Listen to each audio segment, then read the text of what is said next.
Good morning or good afternoon now. Can everybody see me? We are waiting for Candy to get on, and I'm not sure if she's having a technical difficulty because I can see her, but I don't know why we can't see her. Like I can see her log into the system. So what I'm going to do is I'm going to get going and at least tell you a little bit about what we're doing here. So I'm Lisa Nickerson. I'm the CEO of Nickerson. We are a full service public relations and marketing firm in Boston and Miami. And we are all coming live from our homes today, right? Like what we're all doing. One of the things that we recognized in working with all of our clients and our friends and our colleagues is that there is a lot of scary, challenging news out there, and it's draining because we still all have to be doing our jobs every day, and we've all completely pivoted what we're even doing during the day, right?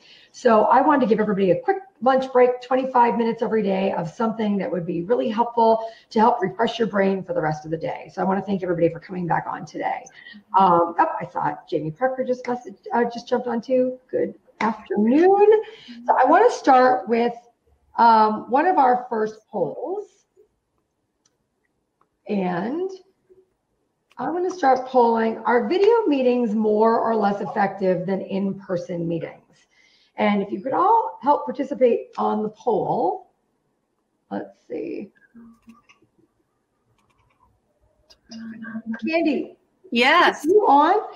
Yes. Hello. Can you hear me? We can hear you. We just can't see you.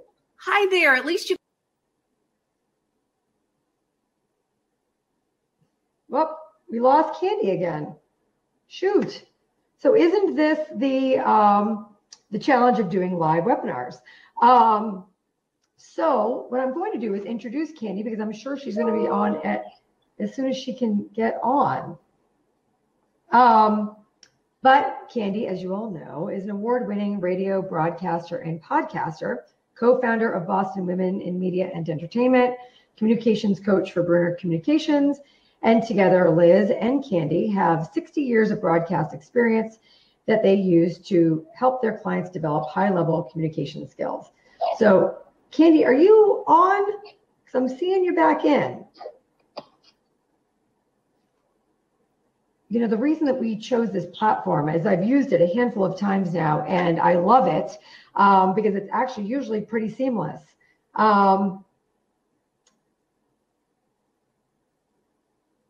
This is going to be interesting. So far, for those of you who have responded on the poll, only 11% of you have said that the video meetings have been more effective. And by the way, don't forget that we have live chat going.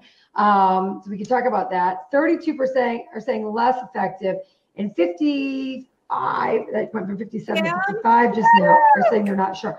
I see Candy loading. Oh my God. Well, wasn't that fun? You know. I'm here. You know, when you watch reality television and you wonder, like, was that scripted? Was that fun? Come on, how many of you are like, are we really going to watch Lisa win this? Oh my God. Well, first of all, let me just say that that is the very first time that I've ever made my good friend Lisa Nickerson sweat, man. She was sweating. It was like crisis management, okay? Seriously. No joke. No joke. Oh my God. You know what? So we posted on our website today the link to when I did my podcast, the story behind her success, right? Yep. So if you're all not familiar with, do I have an echo? I don't know. Let's just keep on going, Lisa. Okay. All right. Let me know if I've got an echo, guys. Okay. So when I did the story behind her success, what is going on here? Can you hear it now? Nope, I don't hear it now. Okay. All right, good. One of the things that I talked about on the blog was that we all have these ups and downs and challenges, and success doesn't just happen, right? We have like our good days and our bad days and our sleepless nights. And well, anyway, so when Candy O'Terry was not getting on video, day 2 of Lisa's webinar. No, I think I just had the wrong link. I had a link as an admin or something like that. So anyway, we're here and everything is just fine. So Candy, we'll get going because we only have 25 minutes. The idea is that it's a quick lunch break so that people can just get something new and great. And what we're all having a challenge with is that we're working in a way that we've never worked before, and that is on video. And we are presenting on video and talking on video. And this gives us that opportunity to this gives us the challenge that we don't have all these other things going on around us, whether it's a distraction or such. People are just looking at you. And what can we do to be more effective when we're communicating on video? Can you hear me first of all? Let's do a little mic check. Can everybody hear me? We can hear you. Okay, fantastic. I just want to be sure. Okay, well, so the first thing that I'd like to tell everybody is that, the camera doesn't lie. And in our work together, Liz Bruner and I, 60 years of broadcast experience, she on television and me on radio. One of the things that we share with our clients is we do one-on-one videography. And so I want to just transfer that over to the fact that now you are all on camera all day long. And the camera is a truth tool and the camera doesn't lie. And so from this moment on in this webinar, I want everyone to be extremely aware of themselves. A lot of your success on camera has to do with how self-aware you are. Two things that I want to talk about. The first is don't just show up, stand out. That is so true in life, isn't it? You may be in your pajamas right now on the bottom, but I sure hope that you're looking good for every single interaction you have with your clients, because from this moment on, based on this incredible pandemic, I think the workplace is going to change. And so from this moment on, a lot of your face-to-face with your clients may very well be on a platform like this or on Zoom. And so you need to perfect your look on camera. So what's in your background? Lighting really matters. Never backlight yourself. It's best if the camera, if the lighting is in front or to the side of you. And also let's talk about your microphone. Most of us have $2,000 microphones and $2,000 computers, and they've got a $2 microphone in them, right? So I've got, and I'm hoping everyone is hearing me, I've got a beautiful Blue Yeti microphone here. Let me just go like this. It's a Blue Yeti microphone, and it's sitting right next to me. Oh, good. Rena says yes. But mine's sitting next to me because I was having a tough time getting it to work right. Oh, I need help with that. Plug and play. Our audio wizard, Dan Tebow, can help you with that. Awesome. But, and the thing too is that speaking into a microphone is a skill and it's an art. And so you really need to practice that. And so let me just continue and tell you that research, and this is really important. I want everyone to really, really remember this. It's kind of counter to the culture because everyone's saying, oh, it's so great to work from home. But let me promise you this, okay? If you don't come ready with your A game when you're working from home, your productivity is not going to be high. The refrigerator is too close to you. Right? There are too many temptations to stop and do a load of laundry, to stop and go do this or that. You got to put your game face on when you work from home, and you have to set up boundaries when you work from home. And so it's not just how you show up on camera, it's also your state of mind when you're working from home. Those are the most important things that I would start out by telling you. And then the next thing is, I want you to remember. Can you hold that one for just 1 second? Because what I want to just do is go back to when you were jumping on, we had a poll going, and I really like my polls. And by the way, Hedon Spitz, if you're listening, could you still put up that poll about how much people love working from home? If you could put that one up while we're going. The first one we asked are video meetings more or less effective than in-person meetings? 12% are saying more effective, 34% are saying less effective, and 54% are saying I'm not sure yet. So that's something that we want to talk about is, I'm going to close that one out now, but is how can we be more effective? And then I'm queuing up right now. Do you think you're as effective presenting on video as you are in person? That's going to be the next one. Candy, one of the things that you taught me is to really use my voice, and I'm actually catching myself not doing it right now, in a more purposeful way. Sure. Right? I tend to talk fast. I get excited. that works in person, but when I'm on video, I need to slow down. Yes. And I need to be more purposeful with the way I'm using my words. And so anyway, I'll let you go with where you were going before, but I remember those being some of the best tips that you gave me in using my voice. Sure. And let me just make one comment about that poll. And then I really do want to talk about, let's move into a segment about how to use your voice as a tool. But in terms of that poll, nothing will ever replace the one-on-one connection between yourself and your colleague, yourself and your client. Nothing can ever replace the ability to look someone in the eye, to share space with them. So all we have to do is make the best of it when we're working in a virtual environment. And that's why it's important to bring your A game and to be very self-aware of what you look like on camera. Let's focus just a little bit on your voice. I spent my entire career on the radio, and I had to figure out a way to reach through the radio to make people think that I was only talking to them. And that's really a skill. And it's one of the things that you and I worked on together when you were getting ready for your podcast. So the first thing to remember is that your voice is a tool and nobody sounds like you do. And my question is always to everybody, do you like the sound of your voice? And if you don't like the sound of your voice, let's fix it. And that's one of the things that Liz and I do in our coaching together at Bruner. The easiest way to fix your voice is for you to listen to your outgoing message on your cell phone. Listen to how that sounds. And there are two things that are going on in our world that drive me crazy. And these are two things we can fix really quickly. The first is filler words. All of us threaten our credibility by saying, yeah, like, and there's, there is, that's my bad one. You know what I mean? Oh yeah. You know what I mean? And sure.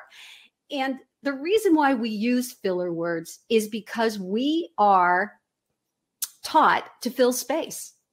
Instead of pausing for just one moment and letting that word come into your mind, we fill that space with an or an ah or a so.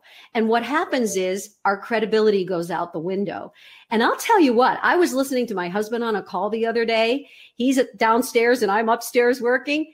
And I had to go down and I needed to know, who is this woman he's talking to? She must have said so like 150 times. What happens is we stop listening to the person's message. And there's no better way to tune a client out than to constantly use filler words. Secondly, many people are victim to what we call upspeak. And upspeak is where we sound like we're asking a question instead of making a statement. And I will say that women do it a little bit more than men do, but men do it as well. And so the way to get past that is to think of the words that are coming out of your mouth in a straight direction, not with a little curl up at the end. In other words, Liz and I always use this example. And also watch my head, everybody, okay? Because I'm going to do the tippy thing, okay? The tippy thing is where we're also adding to our uncertainty. Hi, my name is Candy, and I'm so happy to be at your webinar, okay? Versus, hi, my name is Candy. I'm so happy to be at your webinar. Two completely different experiences. Candy, yes. I hope you don't mind. I'm going to interrupt you just because I'm thinking about that upspeak. And I think that that's such an important piece of this because I hate it. And it came from, well, not came from the Kardashians, but they certainly definitely popularize it. But it's talking in that up talk. Could you give some examples of how people are doing that? And another question, by the way, that we got from people in the chat. So you're saying silence is okay. And I think that's another thing when you were just talking about that. So important to oh my goodness. But let's talk. Give us an example of that up talk. Well, sure. My name is Candy O'Terry, and I work at Bruner Communications. Okay. And think of your voice as an instrument, everybody. When that note goes up at the end of a sentence like that, it's upspeak or up pitch. And it's bad. And let me get back to what you just mentioned on the poll. Please remember, everyone, silence is golden. Okay. Never fear the power of the pause. When we pause, people lean in to see what we're going to say next. When we fill that pause with a filler word, we lose our credibility. If you've got a filler word, I want everybody to go grab, when we're done with our webinar, go grab a sticky note, take your filler word, put it on a sticky note, and put a cross through it. Take that sticky note, maybe it says, put it on your computer, put it next to the dishwasher, put it in your car. And every time your brain sees it, we're sending a message. Don't say that word. Takes 30 days to break a bad habit. Candy, one of the things that I was, when I was media training, that I did was I would record the video sessions that I was doing and then look back at them. And we were doing, and that's something I think right now when we're doing meetings and we're recording those meetings, well, we're saving those files, but we're not necessarily looking back at them. Like, if people were doing meetings and you take the time after work tonight to actually look back at that meeting and see, are you fidgeting? Are you doing something else? Are you saying, and watching yourself, it'll help you be more self-aware too. I think those are opportunities we all have right now because quite frankly, we got no place else to go. Well, let me offer this. Anyone in broadcast can tell you that's called an air check. And if you're on the radio or you're on television, after every show you do, you sit down with your program director and you listen to your show or you watch your show and you get to be criticized for every little mistake that you made. So if you have always got a recording going, absolutely everyone should do due diligence. Just fast forward, watch yourself and just air check yourself. Am I sitting up straight or are my shoulders down? Is my head down? Did I elevate my computer a little bit? You don't want to look like you're one of those kids, if there are parents out there who remember what it's like to go and have the session with the kindergarten teacher and you're in the tiny little chair and you're all the way down there. Well, guess what? Perception is reality. And our body language can ruin our credibility. So shoulders back, chin up, use your voice as a tool, quit the up pitch, and no more filler words. On the latest poll, and I'm going to close this one out now, 62% said people are less effective in presenting on video than in person. So I'm going to close that one out. We have 8 minutes left. That's I think the great piece about these quick 25 minutes is that it's quickies every day. Of course, anybody can reach out to Candy and hire her for coaching. And I would strongly recommend it because video is not going away now. This is going to be, I think it's going to be a long time before companies are sending us on big trips for meetings. They're going to say, wow, that video was way more efficient and way less expensive. So I think it's really important that we get this video down. And Candy, some of your training has been some of the best that I've gotten. And I want to thank you for that. And that's why I said you have to be on my webinar day 2. But with 8 minutes left, what questions do people have? That if 62% of you think that you could be better presenting, what questions do you have? Somebody just asked, on a laptop, is it better to look up, straight, or down? It is better to look straight ahead. Let me give you an example. Here's the thing. Like I said, the camera is a truth tool. If you're looking down in body language, what's the perception?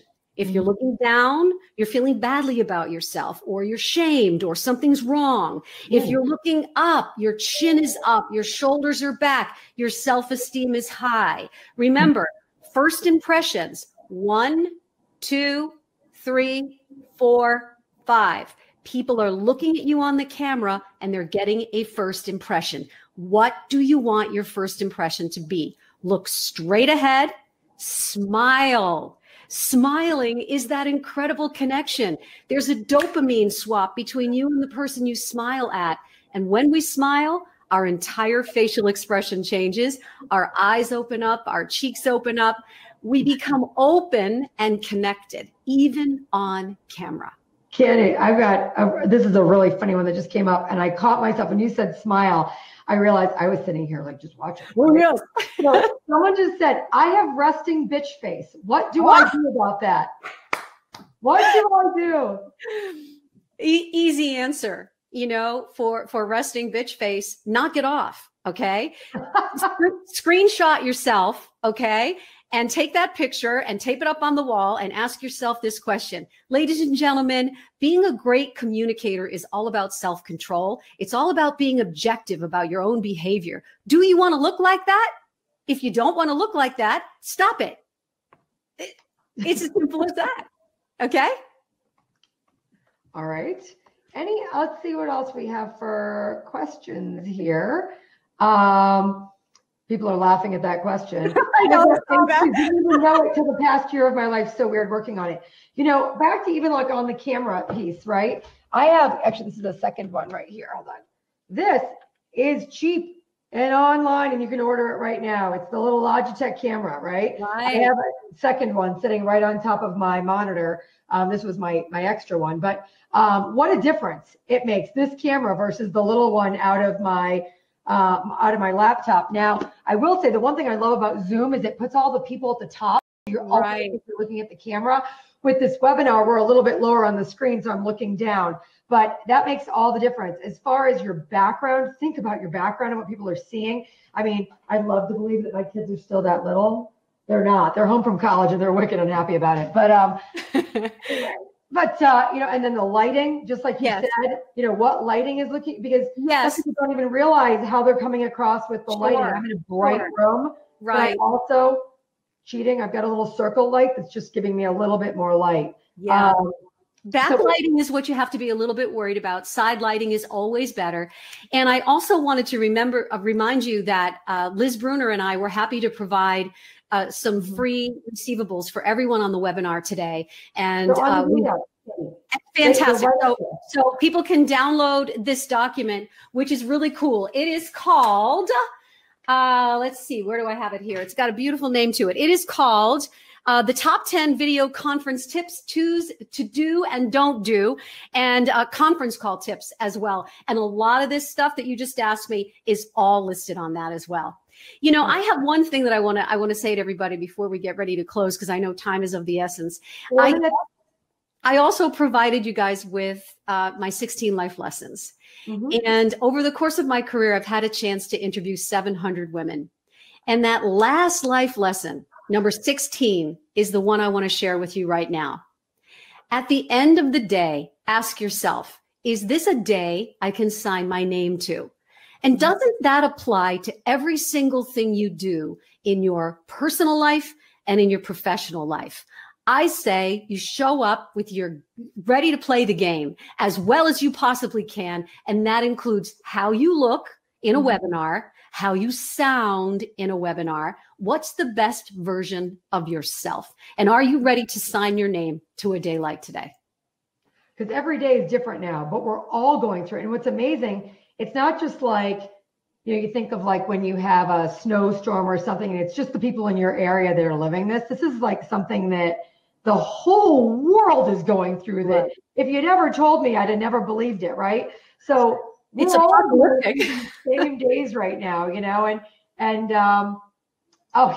someone said, thanks for putting your glasses on. I know, me too. I had to read these. I think that just to remember that we're all going through it. Another, interesting thing somebody said was a little music sets the mood before you get on that call. Somebody said a little James Brown before a call gives me a boost. I mean, I think that's, great. Hold on, I got a little more on the chat. So people talk about, oh, Candy, what about talking with your hands? Oh, sure. What about on video? What does that mean? Sure. So let me explain that gestures are a very important part of how we as human beings communicate. The way that we move our bodies, particularly around gesturing, is connected to our thoughts. So for instance, let me give everybody an example. I am so pissed at you. Okay. Or I love you. Okay. It's the way we communicate. Gesturing is fine. Too much gesturing is not. So if you have a repeated habit, I'm trying to make my point right now, that's too much. But if you're in a video call and you say, I'm so frustrated, that's fine, right? It's repetitive gesturing that we all have to use a little self-control with, particularly on video. Great. Does anybody have any last questions or anything, Candy, that you want to share? I mean, I encourage everybody, especially during this time, to please go to Candy's podcast. the story behind her success. So how many women have you interviewed for this now? Well, I'm up to 710 women overall throughout my career, but this podcast is 2 years old and it includes your incredible success story, 110 episodes. And I'm just about to launch my new podcast series, which is called The Speaker Coach. Learn how to be heard. No matter how you sound, I can make you sound better. Well, I know that when I am having one of those days, all I need to do is put on one of Candy's podcasts and it's somebody else talking about these different things that they've had happen or go on or what got there. And it's just like, oh, wow, like something that you didn't, it like humanizes all of us, right? And it's something you didn't know about somebody that you admire or that you know. And so mine is on our website, nickersoncos.com, but you can link to Candy's and there's, again, 110 other ones. I would just want to add one of my life lessons was my mom always said, don't get ready, be ready. Yes. So in high school, I'd be running around like with my hair on fire and she'd say, don't get ready, be ready. Also, my dad's on today watching. I want to say, hi, Dad. Thank you for coming on. Hi, Dad. You raised a great daughter. Yeah. And then Cheryl Savitt, what is the name of original podcast?